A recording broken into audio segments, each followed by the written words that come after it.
Asian glory YouTube channel के online platform पे मैं एशियन सिंह एक बार फिर से आपका हार्दिक स्वागत एवं अभिनंदन करता हूं।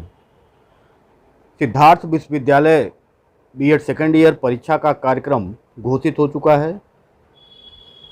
जितने भी प्रशिक्षु हैं वो अपने तैयारी में लगे हुए हैं।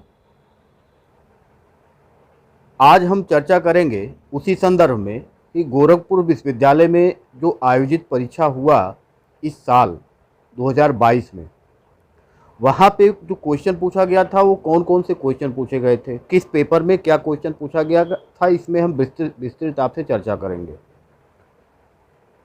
आज सबसे पहले हम शुरुआत कर रहे हैं गोरखपुर विश्वविद्यालय में जो अभी 2 दिन पहले 3 तारीख को अभी जो ख़त्म हुआ है परीक्षा, उसमें कौन कौन से क्वेश्चन आए थे। तो आज हम चर्चा कर रहे हैं प्रथम प्रश्न पत्र की, यानी शिक्षण अधिगम सिद्धांत या शिक्षण अधिगम की प्रक्रिया, principle and methods of teaching.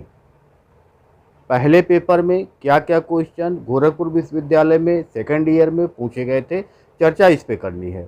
तो आइए हम चर्चा करते हैं एक एक करके। आप जानते हैं कि 4 टिप्पणी लिखने के लिए आएगा, 2 क्वेश्चन 16-16 नंबर का आएगा और 2 क्वेश्चन के ए बी 2 पार्ट होंगे और दोनों पार्ट 8-8 नंबर के होंगे, फिर वो भी 16-16 नंबर के हो जाएंगे। यानी कि 4 क्वेश्चन आपको लगभग बड़े लिखने हैं और 4 टिप्पणी लिखना है, यही आपका पेपर होता है।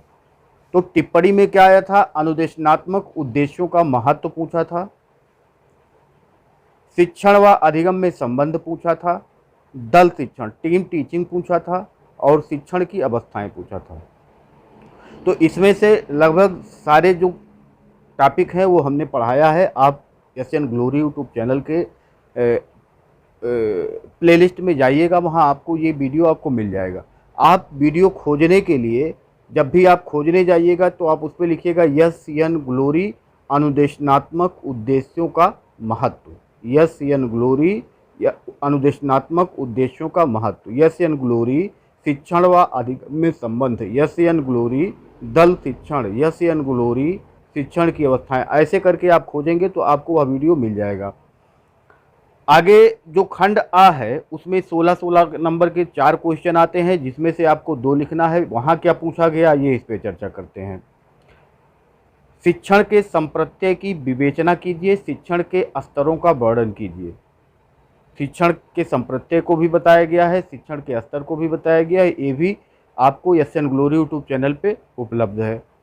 अगला है शिक्षण के सिद्धांतों का विस्तृत वर्णन कीजिए, शिक्षण के सिद्धांतों का विस्तृत वर्णन कीजिए। ये भी आपको हमने बहुत अच्छे से पढ़ाया है। आप एशियन ग्लोरी शिक्षण के सिद्धांत डालेंगे आपको मिल जाएगा। इसके आगे चौथा क्वेश्चन जो था, संप्रेषण के अर्थ पर प्रकाश डालिए एवं संप्रेषण की प्रक्रिया के तत्वों की विवेचना कीजिए। ये भी आपको हमने पूरा का पूरा पढ़ाया हुआ है। आप एशियन ग्लोरी चैनल पे जाएंगे, एशियन ग्लोरी संप्रेषण केवल डाल देंगे, आपको संप्रेषण के सारे वीडियो में उपलब्ध हो जाएंगे। अगला है अभिक्रमित अनुदेशन का अर्थ, अभिक्रमित अनुदेशन की विशेषताओं की व्याख्या कीजिए। ये भी हमने बहुत अच्छे से कराया है और आप जा करके एशियन ग्लोरी अभिक्रमित अनुदेशन डालेंगे तो आपको इससे संबंधित भी पूरा का पूरा वीडियो आपको उपलब्ध हो जाएगा। खंड बा में आएंगे। खंड बा में भी 4 क्वेश्चन होते हैं, जिसमें से 2 करना होता है। जिस खंड का आप आ करेंगे उसी खंड का आप बा भी करेंगे, ये आपको ध्यान रखना है। ऐसा नहीं है कि एक प्रश्न का खंड आ कर दिए और दूसरे प्रश्न का खंड बा कर दिए, ऐसा नहीं करना है, नंबर नहीं मिलेगा। आपको एक ही प्रश्न के दोनों खंड करने हैं, आ और बा दोनों खंड। तो छठे क्वेश्चन का ए पूछा गया था, परियोजना विधि क्या है, इसके गुण दोषों को लिखिए। ये भी वीडियो आपके चैनल पे उपलब्ध है। आप जाएंगे एशियन ग्लोरी प्रोजेक्ट मेथड लिखेंगे, आपको यह वीडियो मिल जाएगा। बा में पूछा गया है शिक्षण के शिक्षक केंद्रित उपागम की विवेचना कीजिए। इसको भी हमने डाला है, इसको भी आप चेक कर सकते हैं। आगे है 7वां क्वेश्चन, सूक्ष्म शिक्षण के सोपानों एवं महत्व की विवेचना कीजिए। इसका भी वीडियो है, आप एशियन ग्लोरी सूक्ष्म शिक्षण डालेंगे आपको वीडियो मिल जाएगा।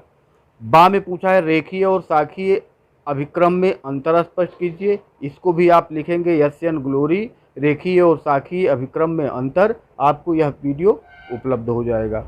8वां है शिक्षण प्रक्रिया में शिक्षण अधिगम सामग्री की आवश्यकता की विवेचना कीजिए। यह भी वीडियो आपको मिल जाएगा, आप इसको जाके सर्च करिएगा। बुनियादी शिक्षण प्रतिमान के विभिन्न घटकों की व्याख्या कीजिए, यह भी वीडियो आपको मिल जाएगा और यह भी आप सर्च कर सकते हैं। दूरस्थ शिक्षा में सूचना प्रौद्योगिकी की भूमिका की विवेचना कीजिए। दूरस्थ शिक्षा में भी हमने एक क्लास लिया था, आप उसको भी जा कर के एशियन ग्लोरी दूरस्थ शिक्षा के नाम से उसको खोज सकते हैं।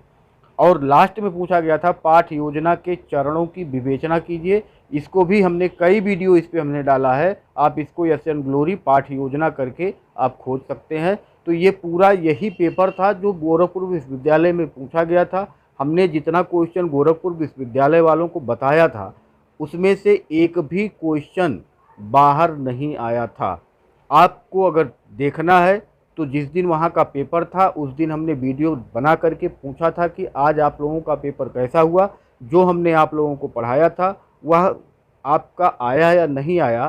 तो उस पर लगभग 100 कमेंट हैं, आप जाके देख सकते हैं, बच्चों ने ही कमेंट किया है कि वहाँ पे वो क्या रिस्पांस था। तो गोरखपुर विश्वविद्यालय का हमने पूरा का पूरा सिलेबस पढ़ाया है, वही सिलेबस सिद्धार्थ विश्वविद्यालय का है। तो कोई सिलेबस में अंतर नहीं है, कोई पेपर में अंतर नहीं है। जैसा पेपर गोरखपुर विश्वविद्यालय का पूछा जाता है वैसा ही पेपर सिद्धार्थ विश्वविद्यालय का पूछा जाता है। दोनों पेपरों में कोई अंतर नहीं होता है। तो आप उस जो भी क्लास चला है आप उस क्लास को लगातार सर्च करते रहिए और देखते रहिए। अगर आपको कोई ऐसा टॉपिक है जो अब भी नहीं समझ में आ रहा, ऐसा कोई टॉपिक बचा नहीं है जिस पे हमने वीडियो बनाया ना हो और इम्पोर्टेंट हो बनाया ना हो, सभी इम्पोर्टेंट टॉपिकों पे हमने वीडियो बना दिया है। तो अगर आपको लगता है कोई टॉपिक और इम्पोर्टेंट है, आपको पढ़ना है, तो उसको आप कमेंट बॉक्स में मेंशन कर दीजिएगा, हम उस पर वीडियो बना देंगे। वैसे हमने सब जितना भी क्लास होना चाहिए उतना क्लास हमने यूट्यूब पर पढ़ा दिया है। तो आप इस चैनल पे आकर के अपनी बीएड की तैयारी को पुख्ता कर सकते हैं। साथ में ही हम पेट के मैथमेटिक्स की शुरुआत किए हैं, वही मैथमेटिक्स आपको यूपी टेट में काम करेगा, सी टेट में काम करेगा, सुपर टेट में काम करेगा। ग्रुप डी की कोई परीक्षा होगी, वनडे का कोई एग्ज़ाम होगा, वहाँ भी वही मैथमेटिक्स आपको काम करेगा। तो आप एग्ज़ाम के बाद चैनल पे बने रहेंगे, वहाँ पे हम आपको मैथमेटिक्स, संविधान और मनोविज्ञान की क्लास लगातार आपको हम देने का काम करेंगे। तो ये क्लास कंटिन्यू रहेगा। अगर आपको कोई टॉपिक कठिन लगता है, कोई टॉपिक सर्च करने पे नहीं मिलता है, तो आप कमेंट बॉक्स में मेंशन कर सकते हैं और जैसे जैसे आपका पेपर होता जाएगा उसी हिसाब से हम जो सब्जेक्ट का पेपर होता है उस पर आपसे हम डिस्कशन करते चले जाएंगे और इम्पोर्टेंट आपको बताते चले जाएंगे, चाहे वो हिंदी हो, चाहे अंग्रेजी हो, चाहे गणित हो, चाहे विज्ञान हो, चाहे संस्कृत हो, चाहे भूगोल हो, मतलब कोई भी विषय होगा तो उस विषय पे भी हम चर्चा करते चलेंगे। सबसे महत्वपूर्ण है कि आप प्रथम प्रश्न पत्र को बहुत अच्छे से पढ़िए और वही आपको मदद करेगा आपके टीचिंग सब्जेक्ट में। बार बार मैं कह रहा हूँ, गोरखपुर वालों को भी हमने बार बार कहा था कि जो फर्स्ट पेपर है उसी से संबंधित चीज़ें ही आपके टीचिंग सब्जेक्ट में आती हैं। तो आप फर्स्ट पेपर को पहले अच्छे से तैयार करिए, उसके बाद आपको दोनों जो टीचिंग सब्जेक्ट हैं उसमें भी आपको उसमें सहायता जरूर मिलेगा। और लास्ट में एक पेपर आपका जनसंख्या शिक्षा एवं पर्यावरण शिक्षा है, उसका भी लगभग सभी क्लास हो चुका है। जो भी क्लास आपको लगता है कि ये क्लास इम्पॉर्टेंट है, इस क्लास को पढ़ना चाहिए, वो क्लास आप कमेंट बॉक्स में मेंशन कर सकते हैं। और हमसे संपर्क करने के लिए व्हाट्सएप नंबर 8858132714 8858132714 8858132714। आप व्हाट्सएप करके हमसे संपर्क कर सकते हैं या व्हाट्सएप आप उस पर कर सकते हैं जो आपको पढ़ना है या आपको वीडियो कैसा लगता है वो व्हाट्सएप पे आप जानकारी इसकी दे सकते हैं। धन्यवाद, नमस्कार।